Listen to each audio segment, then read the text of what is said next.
দর্শক আসসালামু আলাইকুম। দর্শক এমন একটি জায়গায় এসেছি যেখানে জীবনের জয়গান নদীতে বা দুঃখের সাগরে এসে মিশেছে। আমরা আছি বরগুনা জেলার পাথরঘাটা উপজেলার সদর ইউনিয়নের জিনতলা গ্রামে।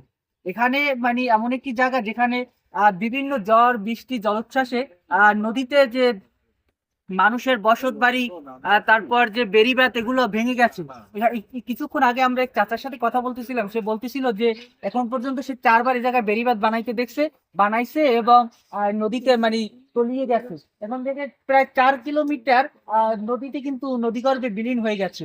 এবং এমন একটি জায়গায় রয়েছে যেটা হয়তো বা আর একটি ঘূর্ণিঝড় কিংবা জলোচ্ছ্বাস বা আর একটি বড় জোয়ার আসলে এই জায়গার যে মাটি তারপর গাছপালা এটাও কিন্তু থাকবে না, আবার নদীগর্ভে বিলীন হয়ে যাবে।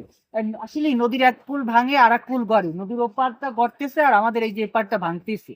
এবার এখানকার মানুষের কিন্তু এই যে ভাটায় হাসে জোয়ারে কাঁদে, এখানে বাহির কুলে কিন্তু অনেক মানুষ মানে এই যে বছরে যে বড় মানে যখন জোয়ারে পানি ওঠে তখন তাদের কিন্তু যে ঘর বাড়ি তারপর বসতগৃহ সবকিছু কিন্তু যে জোয়ারের পানিতে নিমগ্ন থাকে। তারপর যখন ভাটায় পানি নেমে যায় তখন তারা হাসে বা তখন তারা রেঁধে খেতে পারে। তো এমন একটি জায়গায় এসেছি যেখানে আসলে জীবনের জয়গান দুঃখের সাগরে মিশেছে। আমরা এখানে আরো এক চাচা আছে, তার সাথে কথা বলবো, জানার চেষ্টা করবো আসলে তার অভিজ্ঞতা এবং আসলে এখানে কি কেমন কি দেখছে। এবং দীর্ঘ সময় ধরে কিন্তু এই জায়গায় যে এই যে ভাঙা করার খেলা চলতেছে।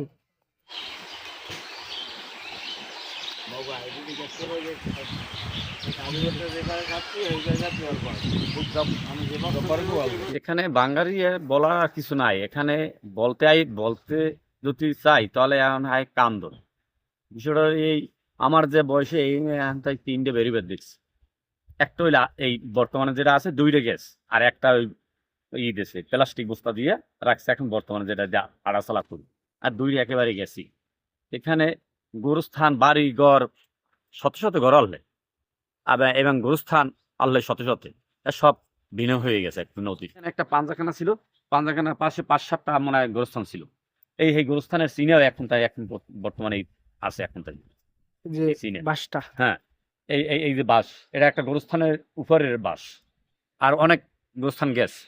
এই খোকন ভাইও আমার মনে হয় এইখানে পাঞ্জাখানা ছিল, নামাজ পড়ে গেছে, অনেকবার নামাজ পড়ে গেছে এই পাঞ্জাখানায়। এই পাঞ্জাখানার পাশেই ছিল হলে গোরস্থান।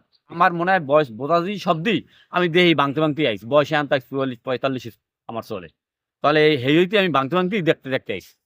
আমাকে মনে হয় বাসা বাড়ি 3টা ছিল, 3ওটা এমন 3টা এক ফির ভাঙছে, এই আবার রাখছি, ফিরে আবার ভাঙছে, ছিঁড়ে রেখেছি, ছিঁড়ে যাওয়ার পরে অক্সফামে কিছু ঘরটা 3 আবার করে দিয়েছি, সেই বাঙ্গলে একেবারে শেষ।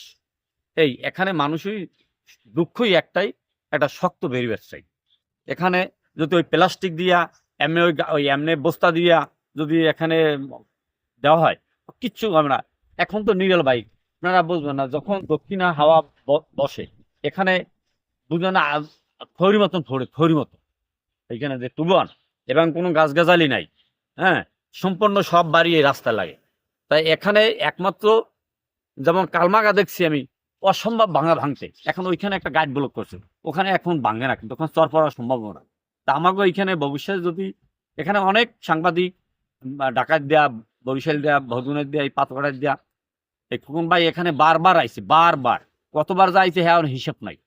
তাই এখানে যদি একমাত্র শক্ত বেরিবেদ যদি দেওয়া হয় ভোলক, তাহলে যদি আল্লাহ যদি রাখে, হ্যাঁ, তাহলে আমার মনে হয় যে এই এলাকার মানুষ, এই এলাকার মনে হয় 1400-1500 পরিবার ফ্যামিলি, তারা মনে হয় বসবাস করতে পারে ভালোভাবে।